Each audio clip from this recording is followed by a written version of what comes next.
Coronel, hoje foi um dia cheio no Senado, nós tivemos a declaração, o depoimento do ex-ministro da Saúde, Luiz Henrique Mandetta, e eu gostaria de saber o que o senhor achou do depoimento dele. Ele foi irônico, ele mentiu, ele atacou Paulo Guedes, ele fez tudo, menos falar a verdade. Como é que o senhor viu o depoimento dele? O depoimento dele, Camila, se encaixa no projeto geral dessa CPI. Na verdade, a CPI não teria motivo nenhum para ser sequer aberta ou sequer voltada para as atitudes do presidente. Por quê? Primeiro, porque ele foi amordaçado e amarrado pelo STF no começo da pandemia. Na realidade, ele já tinha até declarado estado de emergência no Brasil lá em fevereiro, aí começou essa confusão toda e acabaram tirando dele todas as possibilidades de ação e agora estão tentando desgastar a imagem dele com essa CPI. Então você vai assistir ao longo dessa palhaçada um monte de declarações desse tipo. Haverá mentiras e mais mentiras. Haverá ironias, haverá uma opção de coisa. Eu acho que essa declaração do Mandetta foi uma declaração padrão para aquilo que se pode esperar da CPI. Coronel, o Cunha foi preso por mentir na CPI. Por que o Mandetta não foi? Afinal, o que é de praxe acontecer com quem mente durante uma comissão parlamentar de inquérito? Camila, eu vou te responder com uma outra pergunta. O que é de praxe acontecer no Brasil de hoje? Impunidade. Essa é a pergunta. Quer dizer, o pessoal usa a lei, usa as normas, usa os regulamentos, sempre em favor deles e contrário à posição vigente nesse momento, que quer o pessoal de esquerda, ou enfim, cidadãos que têm todo o direito de querer, de ter sua vontade, de ter suas convicções. Mas quer eles queiram ou não, nesse momento o governo é um governo conservador. E ele vai tomar atitudes conservadoras, vai tomar atitudes contrariamente às ideias de esquerda. Agora, acontece que esse pessoal de esquerda não entendeu isso ainda. Então está tentando torpedear o presidente, esquecendo completamente qualquer regra, qualquer legislação, qualquer constituição. Aconteceu isso com o Cunha, porque o Cunha estava numa maré de má sorte, de azar, e qualquer outro. Se um conservador for fazer declarações e mentir, eu te asseguro, esse vai ser punido. Agora, aqueles que estão do lado deles, existe evidentemente um conluio, uma boa vontade, e eles são quase intocáveis. Coronel, dada a sua experiência profissional e política, eu vou destacar aqui o comentário do Gilberto Prado, porque eu gostaria realmente de saber o que o senhor pensa de Renan Calheiros, Humberto Costa e Randolph Rodrigues numa CPI investigando pessoas. Eu já disse, né? Eu já disse. Eu vou repetir por cortesia com você. Essa CPI foi feita para isso. Parece que, agora, o presidente do Senado, ele caprichou, porque ele escolheu realmente aquilo que havia de pior para fazer uma CPI, para montar uma CPI. Foram escolhidos a dedo. Então, e outra coisa, eu sei lá até onde tem dedo do STF nessa escolha, porque o STF mandou montar uma CPI, mandou criar uma CPI. Se, por acaso, o Pacheco cria uma CPI com o pessoal mais conservador, o pessoal mais calmo, porque também não precisa... Renan Calheiros é fora da curva, né? Renan Calheiros é um cometa, ele está lá em cima em termos de malandragem, em termos de picaretagem. Então, não precisava exagerar. mas ele exagerou, ele cumpriu as ordens que ele recebeu do Supremo Tribunal Federal, cumpriu à risca. Ele deve ter pensado, quem que esses caras gostariam que tivesse na CPI? E botou todos eles lá. Porque a finalidade da CPI era aquela que nós já discutimos, então, quanto pior, melhor. Repita essa expressão. Coronel, muito tem se falado também no ativismo judicial. Eu gostaria de saber da opinião a respeito dos perigos do ativismo judicial. Ele está para ser votado pela PL 4754 de 2016, que torna crime de responsabilidade qualquer ministro do Supremo Tribunal Federal que tentar usurpar a competência do Congresso. Qual a sua análise sobre isso? Eu vi. Eu não sei se depois chegar a colocar do Congresso ou do Executivo. Mas essa PL é o que nós chamávamos, no tempo em que ainda se falava no português no Brasil, é um pleonasmo vicioso. É um pleonasmo vicioso, porque a Constituição já diz isso. A Constituição já diz que os poderes são independentes e harmônicos. Independentes e harmônicos. Se eles são independentes e harmônicos, não pode haver interferência de um poder no outro. Já está escrito lá. Então, agora tem um projeto de lei pleonástico, que vai escrever o que já está escrito. O que acontece é que esses caras são covardes, eles não querem enfrentar o Supremo, e nós todos sabemos por quê. Então, eles querem uma lei explícita que diga, ó, aqui você não pode mexer. No entanto, quando o Supremo manda o Pacheco abrir uma CPI, ele abre.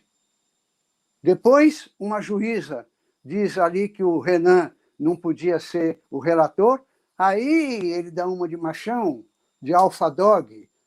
Não, aqui não tem interferência. Como não tem interferência? Entendeu? Você viu aquele lance, né? Da juíza que... Pois é, aí não pode. Quer dizer, é uma coisa... São as coisas do Brasil, Camila. A gente está mal. É um tempo ruim. Coronel, enquanto presidente da França, o Macron tenta difamar o Brasil, a França está numa situação super delicada. Inclusive, houve a carta de generais franceses alertando para uma guerra civil e se colocando à disposição ali para intervir. Qual a opinião do senhor sobre isso? Eu vi a carta. Por acaso eu conheço o general-chefe, que foi comandante da Legião Estrangeira. Eu morei na França há muito tempo, eu tenho amigos e me mandam, viu o original da carta. E é aquilo. A globalização, com essa história de integração, ela acabou com a França. A França que eu morei na década de 80, a França de Aznavour, a França de Yves Montand, ainda era aquela França que está na cabeça de todos os brasileiros, deve estar na sua, aquela França bonita, romântica, tal e coisa. Eu tenho voltado à França por vários motivos. Acabou, Paris acabou. E eles estão sendo invadidos por exilados, por refugiados que não têm interesse em se integrar na civilização francesa. Eles estão criando uma civilização dentro da França, uma outra civilização inimiga dentro da França. Você é de São Paulo? De São Brasília, Paulo, né? Coronel.